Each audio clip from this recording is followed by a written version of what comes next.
नमस्कार मित्रांनो, आपण जर बोया कंपनीचं वायरलेस माईक घेतला असेल आणि ते आपल्या पीसीला कनेक्ट करायचं असेल तर ते कसं करायचं हे फक्त एका मिनिटात बघा. त्यापूर्वी जर आपण आमच्या चॅनलवर नवीन असाल तर चॅनलला नक्की सबस्क्राईब करा.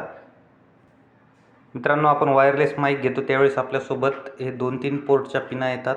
त्यानंतर एक माईक येतं आणि त्यानंतर ही एक USB पिन येत असते. आता ही जी पिन आहे ही याला अटॅच करायची आहे आणि आपल्या पीसीमध्ये कनेक्ट करायची आहे. हे माईक जे आहे ते ऑन करायचे आहे. इथं ऑन केल्याच्या नंतर आपल्याला एक रेड आणि ग्रीन लाईट दिसेल. जेव्हा आपलं माईक पीसीला कनेक्ट होईल त्यावेळेस फक्त ग्रीन लाईट लागेल. बघा मित्रांनो, इथं कनेक्ट केल्याच्या नंतर यामध्ये फक्त ग्रीन लाईट लागतो म्हणजे आपलं माईक पीसीला कनेक्ट झालं आहे. धन्यवाद.